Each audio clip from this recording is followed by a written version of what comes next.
창세기 2장 1절에서 3절입니다. 우리 다 함께 읽도록 하겠습니다. 함께 읽겠습니다. 천지와 만물이 다 이루어지니라. 하나님이 그가 하시던 일을 일곱째 날에 마치시니 그가 하시던 모든 일을 그치고 일곱째 날에 안식하시니라. 하나님이 그 일곱째 날을 복되게 하사 거룩하게 하셨으니 이는 하나님이 그 창조하시며 만드시던 모든 일을 마치시고 그날에 안식하셨음이니라. 아멘. 자리에 사무엘 하가 마치고 이제 다음 주부터 저희가 로마서를 들어갈 텐데요. 로마서 들어가기 전에 창세기 1, 2장에 묘사된 하나님의 창조를 계속해서 3주간 우리가 생각해 보고 있습니다. 그래서 인간 창조의 목적이라는 주제로 한번 살펴봤고요. 지난주에 가정 창조의 신비라는 주제로 살펴봤고, 오늘은 안식, 주일, 우리 주일 성수 주일 창조의 안식이라는 걸 좀 살펴보려고 합니다. 하나님의 안식과 하나님 백성의 안식을 살펴보면서 우리가 주일을 지킨다라고 하는 것의 의미를 좀 생각해 보려고 해요. 주일을 지키면서도 우리의 삶은 월화수목금토에서 우리의 삶은 참된 안식을 누리지 못한 채 살아가는 모습이 참 많은 것 같습니다. 예배를 드리면서도 주일을 지키면서도, 그래서 그러다 보니까 주일과 월화수목금토가 우리에게는 분리된 날들로 여겨지게 되는 것 같아요. 그래서 이 주일의 의미를 좀 살펴보려고 합니다. 근데 좀 사람들을 보면서 주일 일을 대하는 태도가 좀 여러 태도가 있는 것 같아요. 이거는 뭐 제 고민은 아니고 여러 다른 분들이 이미 이렇게 설명해 놓은 걸 제가 가져온 건데요. 먼저는 크게 한 4가지 유형으로 좀 나눠지는 것 같아요. 이게 주일에 대해서 이렇게 성경에 의지하기보다는 자기 편의에 의지하는 거죠. 자기 편의에. 내가 시험 기간이면, 직장에서 무슨 일이 있으면, 내 건강에 문제가 있으면, 가정에 문제가 있으면, 그러니까 항상 예배보다 내 상황이 우선이 되는 거예요. 그래서 특별한 일이 없으면 예배를 드리지만 특별한 일이 있으면 항상 예배는 두 번째가 되어버리는, 이거를 이제 편의적 자유주의 이렇게 표현하기도 합니다.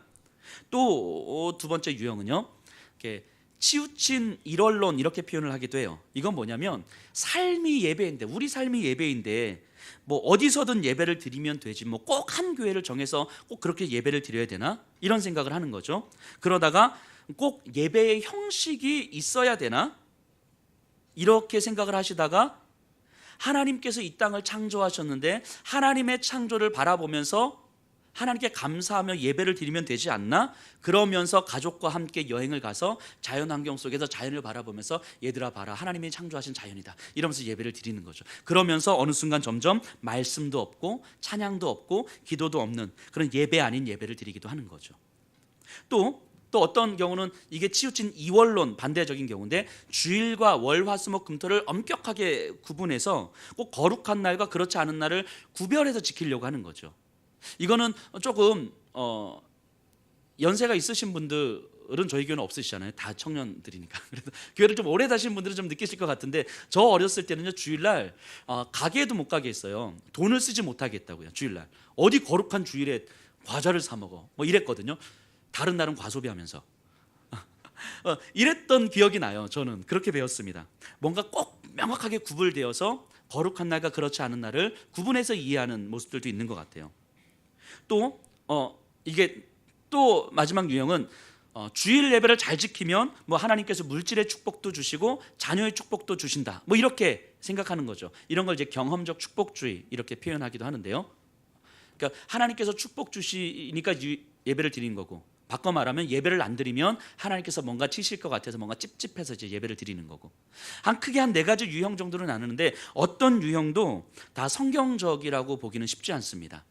그러면 우리가 진짜 주일을 성경적으로 어떻게 봐야 될 것인지를 좀 생각해 보면 좋겠습니다. 일단 제가 2장 1절 2절을 한번 읽어볼 테니까 읽으시면서 뭔가 이렇게 궁금하신 거 한번 찾아보세요. 천지와 만물이 다 이루어지니라. 하나님이 그가 하시던 일을 일곱째 날에 마치시니 그가 하시는 모든 일을 그치고 일곱째 날에 안식하시니라. 자, 혹시 2장 2절을 읽으시면서 뭔가 궁금하신 점 발견하셨나요? 그냥 표정들이 그냥 설명하면 되지 매주 예배 때마다 뭐 질문을 해 막 이런 표정이시죠. 생각해 보세요. 하나님이 창조를 몇째 날까지 하신 거예요? 여섯째 날까지 하신 거잖아요. 첫째 날부터 여섯째 날까지 창조 마무리하신 거잖아요. 그리고 일곱째 날 안식하신 거 맞잖아요. 근데 2장 2절에 보니까 뭐라고 설명되어 있습니까? 하시던 일을 일곱째 날에 마치시니 이렇게 되어 있어요. 자, 우리는 여섯째 날이라고 알고 있는데 일곱째 날에 마치셨다는 거예요. 그럼 이거는 이제 우리가 궁금해야 되는 거죠. 이미 다 알고 계셔서 지금 전혀 궁금하지 않으신 거죠? 저만 모르고 있었던 거죠.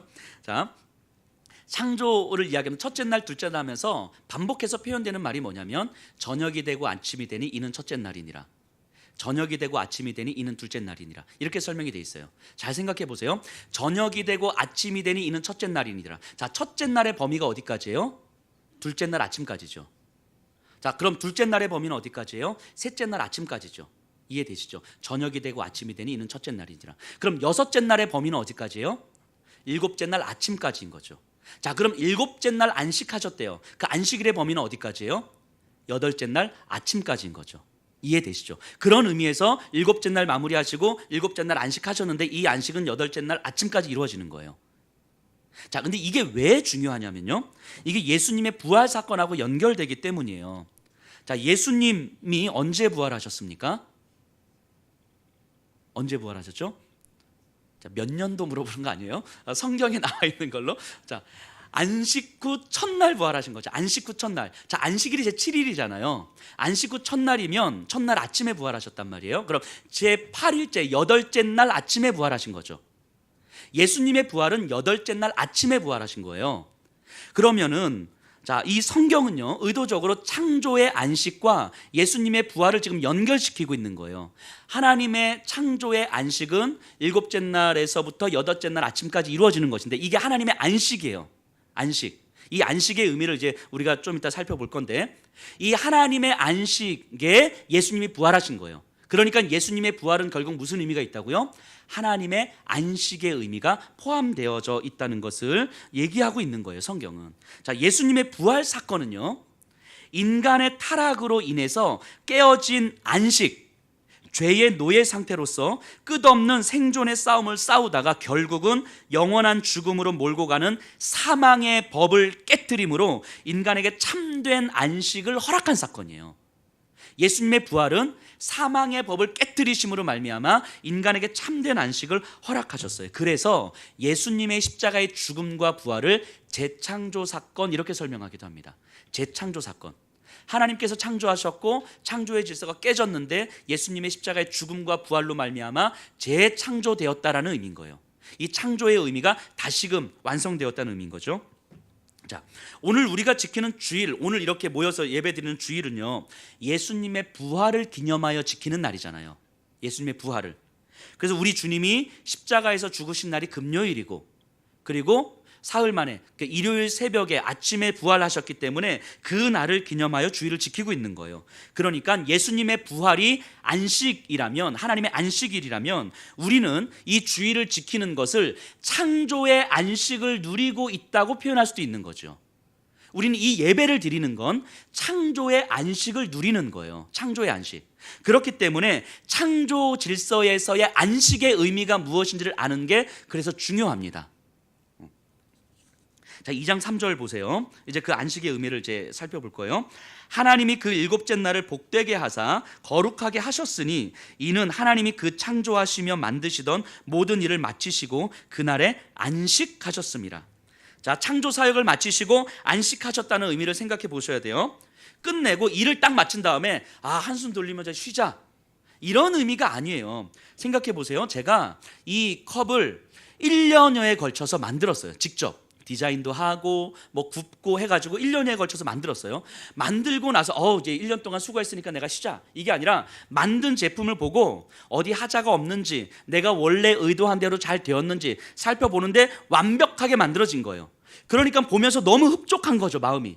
이 제품을 보고 너무너무 흡족한 거예요, 마음이. 흡족하고, 그러니까 보면 볼수록 좋은 거예요. 그러니까 보고 또 보고, 그러면서 이 제품이 훼손되지 않도록 유지하고 보존하게 되는 거죠. 이게 안식이에요. 이게 하나님께서 창조를 하신 다음에 하나님께서 이루신 창조의 질서를 바라보시면서 하나님의 목적에 맞게 이루어졌는지 보시고, 그래 하나님의 목적에 맞게 온전히 이루어짐을 보신 다음에 그것을 보시고 흡족해 하신 거예요. 기뻐하신 거예요. 그리고 이 질서가 훼손되지 않도록 유지하고 보존하는 일을 하신 거죠. 누구와 함께요? 인간과 함께 만들어 가신 거죠. 요 상태를 안식이라고 이야기하는 겁니다. 안식. 그래서 단순하게 쉬었다는 의미가 아니라 하나님의 창조 목적이 이루어진 것을 보고 흡족해 하시는 상태, 기뻐하시는 상태, 원래의 목적이 이루어진 상태를 보고 기뻐하시는 상태, 이것을 안식하셨다 이렇게 설명을 하게 됩니다. 이게 하나님의 안식이에요. 그럼 이제 한번 생각해 보세요. 하나님이 창조를 다 마치시고 안식하셨어요. 그리고 인간이 선악과를 따먹잖아요. 이때까지 얼마의 시간이 걸렸을까요? 안식하신 다음에 아담과 하와가 선악과를 따먹을 때까지 얼마의 시간이 걸렸을까요?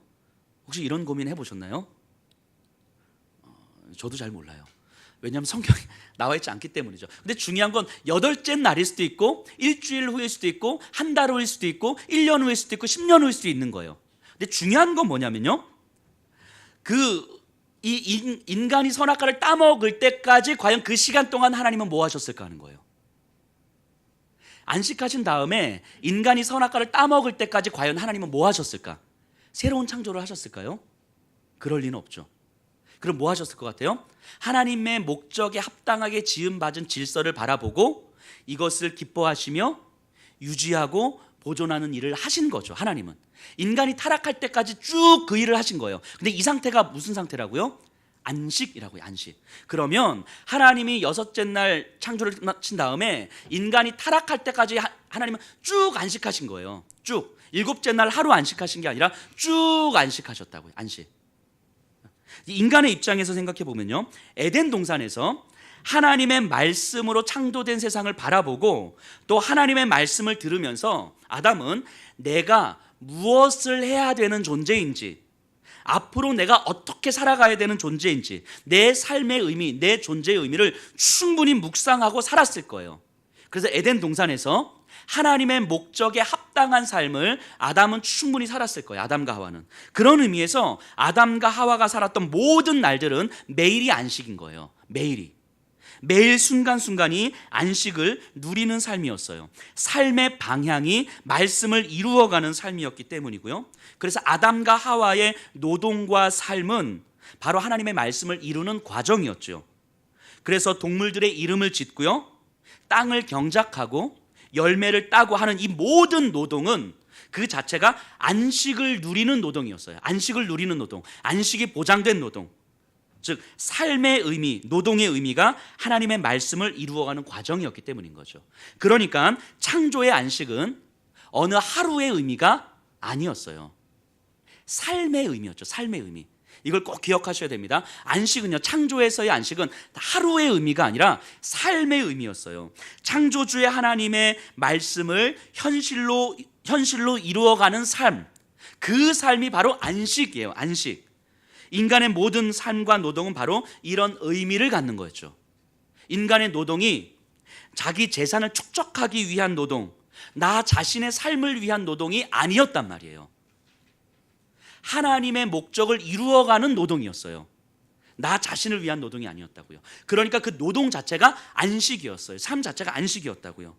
그러니까 안식은 내가 쉬는 것이 아니라 하나님의 목적을 합당하게 이루어가는 과정이라고 우리가 설명할 수 있겠죠. 이게 창조의 안식입니다.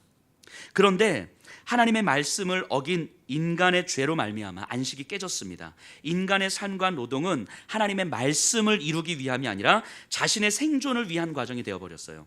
안식이 사라져버린 노동, 안식이 사라져버린 노동을 어떻게 표현하냐면 노예적 노동 이렇게 표현합니다. 주인이 노예한테 쉼을 줄 때 노예로 하여금 쉬라고 주는 게 아니고 더 많이 노동하기 위해서 쉼을 주는 거잖아요. 그러니까 그거는 노예에게 안식이 아닌 거죠. 즉 안식이 보장되지 않은 노동은 노예적 노동인 거예요. 인간의 삶이 바로 노예적 노동의 삶이 되어버리는 거죠. 인간의 삶 자체가 결국 자기 자신을 위한 삶이 되어버렸어요. 자기 자신을 위한 삶이라는 건 내가 얼마나 더 많이 갖고 있느냐, 내가 얼마나 더 열심히 살아서 나의 것을 축적하느냐, 그렇기 때문에 조금만 더 만족할 줄 모르는 조금만 더의 삶을 우리는 살아가는 거죠. 그래서 조금 더 여력이 되면 뭐 여가를 즐기고 레저를 즐기지만 여전히 똑같은 패턴이 반복되는 거죠. 이것이 마치 나의 안식인 것처럼 생각하지만 실제로 잠시의 쉼이 될 수 있지만 우리는 여전히 똑같이 반복되는 일상을 살아가야 되는 거죠. 노예적 노동의 삶을 살아가야 되는 거죠. 평생. 이것이 타락한 인간을 향한 저주였어요. 저주. 우리 창세기 3장 17절 한번 볼까요? 창세기 3장 17절. 하나님의 저주가 어떻게 임하는지. 아담에게 이르시되 내가 내 아내의 말을 듣고 내가 내게 먹지 말라 한 나무의 열매를 먹었은즉 땅은 너로 말미암아 저주를 받고 너는 내 평생에 수고하여야 그 소산을 먹으리라. 너가 평생에 수고하여야 그의 소산을 먹으리라. 너의 노동은 결국 너의 먹거리를 위함이라고 이야기하는 거예요. 이것이 하나님의 저주였단 말이죠. 19절 보세요. 내가 흙으로 돌아갈 때까지 얼굴에 땀을 흘려야 먹을 것을 먹으리니 내가 그것에서 취함을 입었음이라. 너는 흙이니 흙으로 돌아갈 것이니라 하시니라. 흙이니 흙으로 돌아갈 것이니라. 이 말은 뭐냐면 자기회기적 존재라는 거예요. 자기회기적 존재. 내가 나를 위해서 살아가야 되는 존재. 흙을 섬기는 자라는 의미거든요.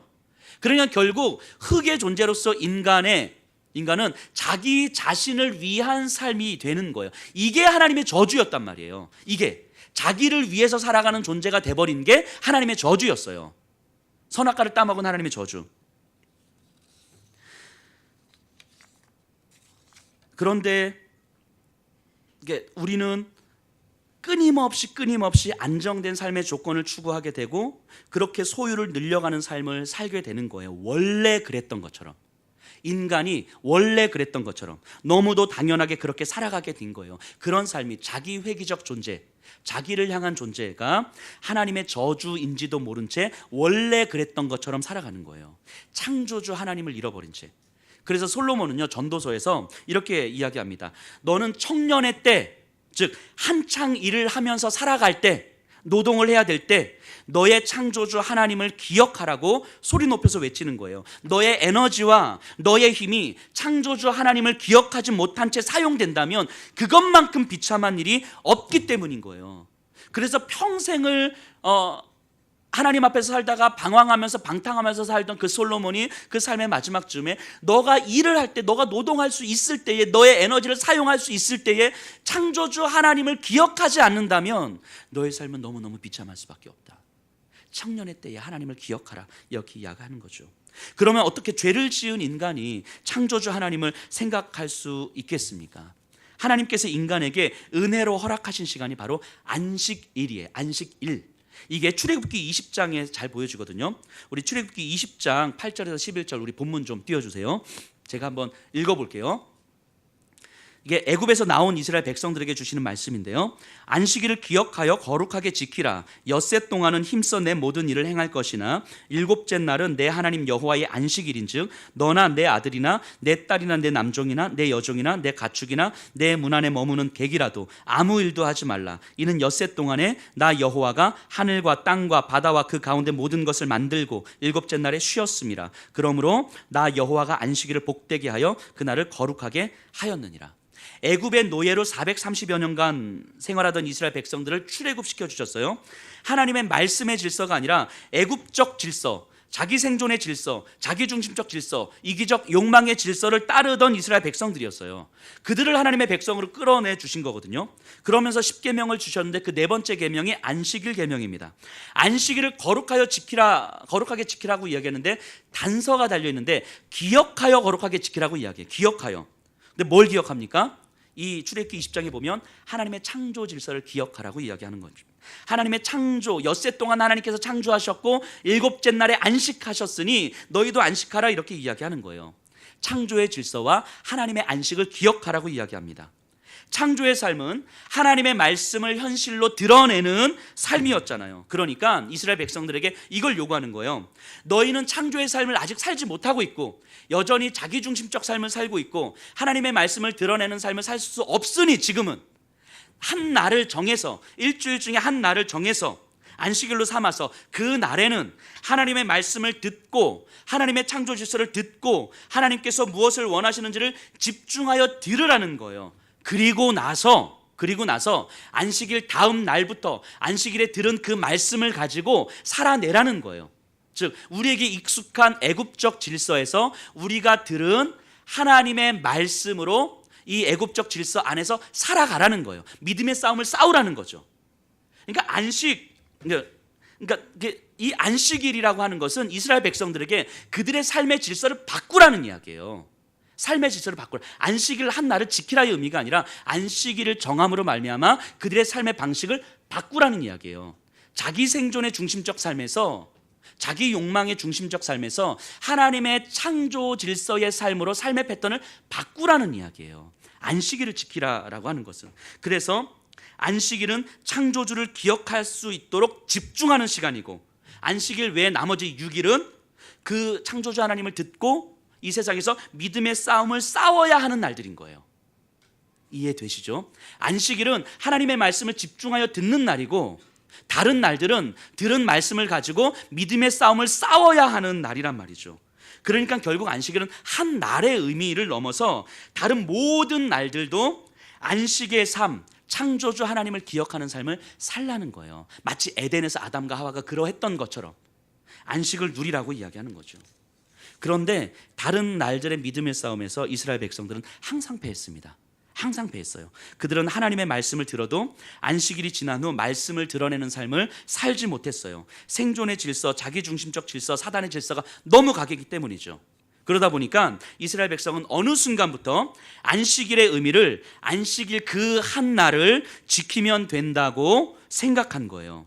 안식을 통해 믿음의 싸움을 싸우는 것이 아니라 다른 날들과 안식일을 분리시켜서 안식일에 하지 말아야 될 것들을 정해놓고 이렇게 하지 않으면 되는 거예요. 안식일에 노동을 하지 않으면 되고, 안식일에 이걸 하지 않으면 되고, 안식일에 이걸 하지 않으면 되고, 딱 지키고 그걸 하지 않으면 이제 안식일을 지킨 것처럼 생각하게 된 거죠. 그러다 보니 다른 날들에 말씀을 이루는 삶을 살지 못한 것은 너무나 당연했을 것이고, 그래서 그들의 삶에는 안식일을 지키고 있음에도 불구하고 안식을 누리지 못하는 삶이 되는 거예요. 이게 이스라엘 백성들의 삶이었죠. 안식일을 지켰음에도 안식을 누리지 못하는 삶. 오늘 우리가 지키는 이 주일도 어떻습니까? 여러분들 돌아보면 우리가 주일을 지키고 예배를 드리지만 우리의 삶이 참된 안식을 누리지 못하는 삶. 주일과 월, 화, 수, 목, 금, 토가 완전히 분리되어서 마치 주일은 무언가를 내가 하면 되는, 그 예배를 드리면 되고 봉사를 하면 되는, 그리고 그 다음 날들은 우리가 믿음의 싸움을 싸워야 되는 날이라는 생각을 전혀 하지 못한 채 살아가고 있지는 않습니까? 하나님께서는 율법으로도 안식을 누리지 못했던 인간들을 위해서 마지막으로 하나님은 당신의 아들 예수님을 이 땅에 보내주셨어요. 그래서 예수님의 십자가의 죽음과 부활은 우리가 믿음의 싸움을 싸워야 할 모든 대상, 사단의 권세에 대한 승리를 보여주신 거죠. 그러니까 창조주 하나님께서 인간이 되심으로 하나님을 기억하게 하셨고, 십자가의 죽음과 부활로 믿음의 승리를 보여주신 거예요. 즉 예수님의 부활을 기념하는 주일은 그런 의미에서 구약의 안식일 율법과 같은 의미도 있지만 좀 다른 의미도 있는 거예요. 창조주 하나님을 기억하기 위해 집중한다는 의미에서 안식일과 같은 의미가 있지만, 여기서 더 나아가서 우리를 대신하여 싸워서 승리해 주신 예수님의 구원 사역이라는 측면에서는 안식일을 완성하신 거죠. 그래서 예수님은 안식일을 완성하신 거예요. 여기까지가 구약의 안식과 우리가 부활을 기념해 지키는 주일에 대한 이해였어요. 그럼 우리가 이제는 이런 질문을 한번 좀 던져봤으면 좋겠습니다. 오늘날 우리가 주일을 지켜야 하는 이유가 무엇입니까? 현실적으로 여러분들이 지금 이 예배의 자리에 나와서 예배를 주일날이라고 해서 이 예배의 자리에 나와 있는 이유가 뭐예요? 이유가 우리가 이 세상에서 창조주 하나님의 말씀을 드러내는 삶을 살지 못하기 때문이죠. 우리가 이 세상에서 말씀을 드러내는 삶을 살지 못하기 때문이죠. 창조의 질서가 깨진 이 세상에서 우리도 세상과 똑같이 살아가기 때문인 거죠. 세상과 똑같이 살아가기 때문에, 예수님의 승리에도 불구하고 여전히 우리는 패배한 삶을 살고 있기 때문인 거예요. 인간의 타락에 대해 하나님의 저주하신 그 내용을 우리가 여전히 그대로 살아가고 있기 때문인 거죠. 자기회기적 존재로 살아가는 거예요. 자기중심적 존재로 살아가는 거예요. 내 소유를 늘리고 내 삶의 안전장치를 만들어가는 삶을 사는 거죠. 이것이 우리의 삶의 전부인 것처럼 살아가는 거예요. 이것이 하나님의 저주라고 창세기 3장은 분명히 말씀하고 있는데, 우리가 예수님을 믿는다고 하면서도 우리는 여전히 우리의 삶에서 그런 방식의 삶을 살고 있는 거예요. 그런데 하나님은 우리에게 그러면 안 된다고 말씀하시는 거예요. 그러면 안 된다고. 너의 삶을 보라고 말씀하세요. 우리들의 삶에 창조의 흔적이 있는지 물어보시는 거예요. 월화수목 금토의 삶 속에서 하나님 창조의 흔적이 있는지 물어보시는 거예요. 하나님의 흡족하심이 너의 삶 속에 있는지 물어보시는 거예요. 여러분들의 삶 속에서 하나님 바라보시면서 흡족할 만한 창조의 흔적들이 있는지 물어보시는 거예요. 하나님의 흡족하심에 여러분들도 함께 그렇게 흡족해하는 그 평안을 누리고 있냐고 물어보시는 거예요. 하나님의 기뻐하심이 여러분들의 마음속에서도 느껴져서 너도 그렇게 기쁘냐고, 하나님의 기뻐하심이 느껴져서 너도 그렇게 기쁘냐고 하나님 물어보시는 거예요. 너의 삶이 환경과 상황에 좌우되는 것이 아니라, 소유의 정도에 좌우되는 것이 아니라 하나님의 기뻐하심으로 충분한 삶이냐고 물어보시는 거예요. 하나님의 질서를 소망하는 삶, 그것만으로도 내가 살아야 할 충분한 이유가 되느냐고 하나님은 물어보시는 거예요. 우리에게 이런 질문들에 대해서 과연 우리가 어떻게 대답할 수 있겠습니까? 그게 안식을 누리는 삶이잖아요. 우리의 삶에서 하나님의 질서를 소망하는 삶, 그것만으로도 내가 살아야 될 충분한 이유가 되는 것입니다. 내 삶에 창조의 흔적들이 있어서 나를 바라보시는 그 하나님의 기뻐하심이 느껴져서, 그래서 저도 기쁩니다 하나님, 이것이 안식을 누리는 거잖아요. 내 소유의 정도와 상관없이 그럼에도 하나님이 나를 기뻐하시고 이 세상을 향하여서 하실 일들에 나를 동역자로 불러주셨으니 하나님 그것으로 제가 충분히 기쁩니다 하나님, 이게 안식이잖아요. 그래서 하나님의 창조 질서를 바라보고 소망하고 기대하고 내 삶을 통해서, 우리 가정을 통해서, 내 자녀들을 통해서 그 삶이 어떻게 이루어질지를 기대하며 살아가는 것이 안식이잖아요. 안식. 그래서 하나님 물어보시는 거예요. 너는 어떠냐고. 너는 어떠냐고 물어보시는 거예요. 아담과 하와가 에덴에서 매일 누렸던 그 안식, 그 삶으로서의 안식, 과연 우리에게도 있느냐고 물어보시는 거죠. 그래서 우리는 주일을 지켜야 하는 거예요. 그래서 주일 예배를 통해서 창조주 하나님을 충분하게 듣고 깨닫고 만나야 해요. 예수 그리스도께서 이 세상을 어떻게 이기셨는지를 충분히 듣고 깨달아야 돼요. 예배를 통해서 내 영혼 깊은 곳까지 만지시는 그 하나님을 경험하면, 하나님 앞에서 믿음의 싸움조차 할 수 없는 나의 연약함을 보게 되면, 하지만 이미 예수님께서 싸워서 이기신 그 자리로 나를 부르신다는 것을 깨닫게 되면 우리는 그제서야 대답할 수 있는 거예요. 예, 저 그렇게 살아가려고 몸부림칩니다. 저 그렇게 정말 살고 싶어요. 이렇게 대답하는 거예요. 그래서 우리 가정들이 예배를 드릴 때 주일이 가장 행복한 날이 되어야 되는 거예요. 왜냐하면 부부가 같이 예배를 드리고 말씀을 듣고 집으로 돌아가는 길에 이 말씀이 예배 가운데 하나님 내 영혼을 어떻게 찔렀는지, 내 영혼을 어떻게 깨트리셨는지, 내 영혼을 어떻게 세워주셨는지, 그래서 내가 잊고 살아갔던 참된 안식을 어떻게 깨트려 주셨는지, 깨우쳐 주셨는지, 내가 노예적 노동의 삶을 살아가는 가운데 있어서 내가 앞으로 어떻게 살아가야 될지를, 내가 무엇을 지향하면서 살아가야 될지를 하나님께서 나에게 어떻게 깨닫게 해주셨는지를 부부가 서로 나누면서 서로에게 주신 은혜들을 이야기할 때 영적 풍성함의 과정들이 만들어지는 거죠. 그래서 주일이 부부에게 있어서 가장 행복한 날이 되어야 되는 거예요. 여러분들에게 다시 한번 질문 던져봅니다. 정말 그러고 있습니까? 그렇게 하나님 앞에서 깨달음으로 영적 풍성함의 과정을 누리고 있습니까? 우리의 삶을 보세요. 우리의 현실을 좀 보세요. 너무도 강한 이 세상에서 노예적 노동을 끊임없이 하고 있지는 않습니까?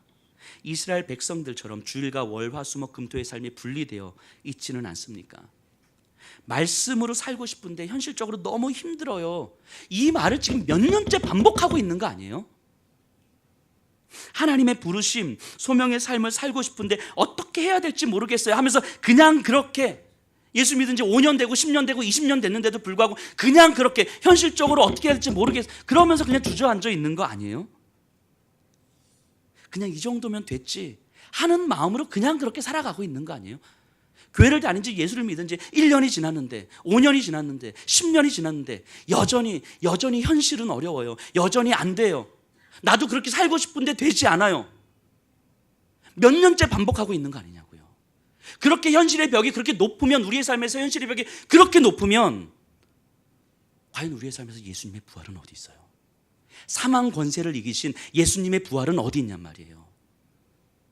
이 세상에서 불가능하다고 여겼던 죽음을 이기신 예수 그리스도의 부활의 능력은 과연 어디 있냔 말이죠. 우리의 삶에서 우리가 부활을 믿는 사람들이 정말 맞냔 말이죠. 이 땅을 창조하신 전능하신 창조주 하나님의 능력이 과연 우리의 삶에 있느냔 말이죠. 우리의 삶에 몇 년째 반복하면서 안 돼요, 어려워요, 아는데 안 돼요. 저도 그렇게 살고 싶은데 안 돼요. 같은 말만 계속 반복하면서 그래서 우리가 주의를 지켜야 합니다. 저도 목회자도 되게 좀 부끄러운 고백을 좀 하면, 제가 여러 번 말씀드렸던 것 같기도 한데, 제가 작년 1월 달에 저희가 이제 개척이 됐잖아요. 제가 개척하면서 얼마나 하나님 앞에서 기도를 많이 했고, 하나님께서 주시는 그 그림들을 그려가면서 준비했겠습니까? 근데 저는 개척하면 사람들이 몰려올 줄 알았어요. 이렇게 확 몰려올 줄 알았어요. 이렇게. 근데 생각보다 안 몰려오는 거예요. 안 몰려오는 게 아니라 아예 안 오는 거예요. 이렇게 막 전도를 하고 그래도 안 오는 거예요. 한 1월, 2월, 3월, 4월 이렇게 지나가요. 이게 아니 전도해서 올 듯한데 안 오고, 올 듯한데 안 오고. 제 안에 어떤 마음이 드냐면, 이렇게 2년 지나고 3년 지나고 있던 사람도 다 나가고, 주여, 이런 마음이 막 드는 거예요. 진짜로 제 마음에 막 조급함이 좀 생기고 불안함이 좀 생기고, 그래서 더 열심히 전도했어요. 제가 전도한 이유가 뭐였을까요? 사람 데려오기 위해서 이렇게. 그리고 더 열심히 전도를 했죠. 근데 5월이 지나가면서 제가 기도를 하는데 하나님 너무너무 선명하게 저한테 이런 마음을 주시는 거예요. 기도를 하는데, 너 그렇게 사람이 그렇게 오면 뭐 할 건데? 이런 마음을 주시는 거예요. 그래, 네가 원하는 사람이 그렇게 오면 뭐 할 건데? 너 그렇게 사람 끌어모으려고 개척했어? 라고 물어보시는 거예요, 저한테. 제가 다른 어떤 청빙의 자리를 거부하고 개척을 한 이유가 있어요. 저는 분명히 하나님께서 저에게 허락하신 그 귀한 영혼들 한 영혼이라도 붙들고 정말 하나님 나라를 함께 꿈꾸면서 함께 성장해가는 공동체를 꿈꾸는 거거든요. 그 사람이 많든 적든 상관없이 그냥 그 한 영혼 붙들고 하나님 나라를 함께 소망할 수 있는 그 공동체를 꿈꿨단 말이에요. 그러면서 기도하면서 준비했단 말이죠. 근데 한 4개월이 지나가면서 제 안에 그런 마음들은 싹 저도 모르게 사라지고 조급함이 들어오는 거예요. 조급함이. 근데 하나님께서 그 마음을 다 건드시는 거죠. 건드시면서 너 그러려고 개척한 거 아니잖아, 이렇게 말씀하시는 거예요. 그러면서 제가 엄청 많이 하나님 앞에서 회개했어요. 엄청 많이 회개하고 하나님 앞에서, 맞습니다, 하나님 지금 저에게 허락한 이 귀한 영혼들, 우리 장로님, 하나님께서 우리 장로님의 영혼을 붙들고 이 세상 어디로 보낼까 고민하시다가 이 예수평학교를 보내주신 거잖아요. 하나님 얼마나 고민하시면서 보내주셨겠어요. 그렇게 보내주신 그 분들을, 하나님 제가 그분들을 끌어안고 그분들을 바라보면서 그분들과 함께 하나님 나라를 꿈꿔보겠습니다. 사람이 많든 적든 그렇게 저에게 허락된 그 영혼들 끌어안으면서 이분들에게 내 생명 걸면서, 하나님 제가 그분들과 함께 하나님 나라를 꿈꿔보겠습니다. 이렇게 같이 다시 기도했던 것 같아요. 그리고 마음이 진짜로 평안해졌어요. 물론 제가 사람들의 인원수에 대해서 욕심이 아예 없어졌다 이렇게 말하면 거짓말이겠죠. 하지만 그것이 제 마음을 지배하지 않을 정도가 되는 거죠. 힘들어요. 우리의 삶이 힘들어요. 우리로 하여금 그렇게 노출되어질 수밖에 없는 거예요. 자기중심적 삶을 살고 내 욕망을 채우는 삶을 살 수밖에 없는 거예요. 그래서 우리는 더 이상 믿음의 싸움을 하는 게 쉽지 않은 삶을 우리는 살게 되는 거예요.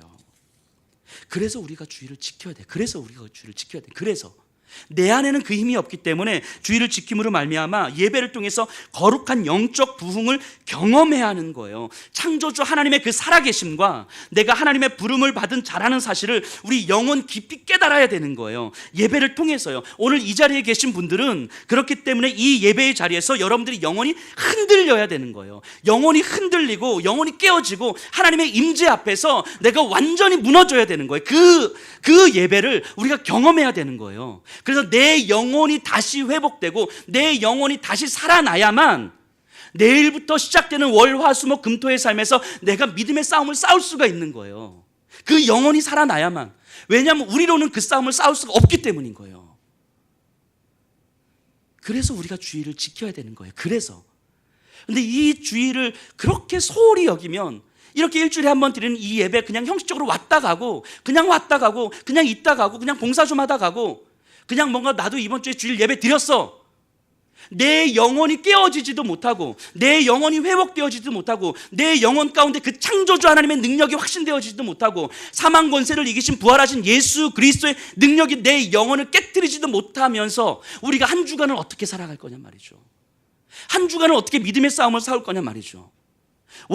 월화수목금토로 살아가시면서 어떤 믿음의 싸움을 싸우실 거예요. 어떤 믿음의 싸움. 여전히 세상 한가운데서 노예적 노동에 그냥 익숙해진 채 자기 회귀적 존재로 그냥 살아가게 되는 거 아니에요. 하나님은 그러면 안 된다고 말씀하시는 거거든요.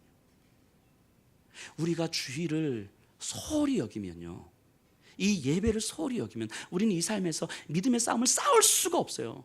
믿음의 싸움을 싸울 수 없다는 건 우리는 우리의 삶에서 안식을 잃어버린 삶을 살게 되는 거예요. 안식을 잃어버리면 하나님의 목적이 무엇인지 전혀 생각하지 못하는 삶을 사는 거예요. 여전히 이 세상의 질서에 맞추어서 자기 욕망적 질서에 맞추어서 살아갈 수밖에 없는 거예요. 평생 노예적 노동을 하면서 살아갈 수밖에 없는 거라고. 예수 믿는다고 하면서 교회 다닌다고 하면서 교회 10년 20년 다녔다고 하면서 여전히 우리는 안식을 누리지 못하는 삶을, 안식을 빼앗긴 삶을 살아간단 말이죠. 그렇게 대충 살아가게 된단 말이에요. 대충. 여러분들이 대충 살아가서는 안 되는 사람들이잖아요. 이 땅에서 대충 살아가서는 안 되는 사람들이잖아요. 하나님의 안식을 누리면서 살아가야 되는 사람들이죠. 하나님의 창조 목적을 누리면서 살아가야 되는 사람들인 거죠. 내가 무엇을 지향하면서 살아야 되는지 충분하게 깨달으면서 살아가야 되는 사람들인 거죠. 근데 우리에게는 힘이 없으니 이 예배를 통해서 하나님을 경험해야 되는 거예요. 여러분들이 영혼이 막 흔들려야 되는 거예요. 그래서 이 거룩한 부흥을 여러분들이 경험하면 주일 저녁이 달라지는 거예요. 월요일 아침이 달라져요. 그러다 또 무너지겠죠. 넘어지겠죠. 그러다 힘들어 하겠죠. 그렇기 때문에 주일이 또 기다려지는 거예요. 그 예배가 기다려지는 거예요. 하나님, 저 예배를 통하여서, 주일 예배를 통해서 내 영혼 다시 한번 깨어지게 해주십시오. 내 영혼 다시 일어나게 해주십시오. 여전히 이 세상 가운데 힘없이 맥없이 무너질 수밖에 없는 내 삶인데, 하나님, 나 이렇게 무기력하게 살고 싶지 않습니다. 죄의 노예로 살고 싶지 않습니다. 안식을 잃어버린 삶을 살고 싶지 않습니다. 하나님, 그러니 나를 살려주십시오. 나를 살려주십시오. 이 예배 가운데 하나님 깊이 만나게 해주십시오. 내 영혼이 깨어지게 해주십시오. 내 삶을 안식으로 만들어 주십시오. 여러분들 이렇게 간절하게 구해야 되는 거예요. 이렇게 구하는 삶이 없으면 여러분 어떻게 믿음의 싸움을 싸우실 거예요? 어떻게 믿음의 싸움을 싸우실 거예요? 두렵습니다. 제가 자주 말씀드리지만 두려워요. 여러분들이 그렇게 살아갈까 봐 두렵습니다. 하나님께서 저를 이 예수평화교회 목회자로 세워주셨는데 여러분들에게 말씀을 가르치고 여러분들이 영혼을 책임지는 자로 저를 세워주셨는데 그런 여러분들이 믿음의 싸움을 싸워보지도 못한 채 대충 그렇게 살아갈까 봐 그래서 두려워요. 그래서 제가 나중에 하나님 앞에 갔을 때, 예수 그리스도 앞에 갔을 때 과연 제가 뭐라고 이야기하겠어요? 너 예수평화교회 성도들이 그렇게 안식을 다 잃어버리고 믿음의 싸움을 싸우지도 않고 주일 대충 드리고 그냥 그렇게 살아가더라. 제가 하나님 앞에서, 우리 주님 앞에서 과연 제가 뭐라고 이야기를 해야 되겠습니까? 그래서 여러분들을 향한 기도를 포기할 수가 없어요. 여러분들을 향한 기도를 포기할 수가 없어요. 대충 살아갈 것 같은 여러분들을 향한 기도를 포기할 수가 없어요.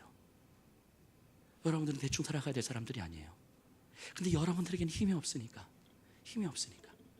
그러니까 예배 가운데 여러분들이 영혼이 깨어짐을 경험해야 돼요. 예배 가운데 여러분들이 영혼이 찔림을 경험해야 돼요. 예배 가운데 여러분들이 영혼이 다시 회복되고 치유되는 걸 경험해야 돼요. 그래야 여러분들이 사는 거예요. 그게 우리가 주의를 지키는 거예요. 전 여러분들이 이 주의를 지켰으면 좋겠습니다. 제대로 지켰으면 좋겠습니다. 여러분들의 삶에서 안식을 누렸으면 좋겠어요. 믿음의 싸움을 싸웠으면 좋겠습니다. 그렇게 우리 주님 나라 소망하기를 간절히 소원합니다.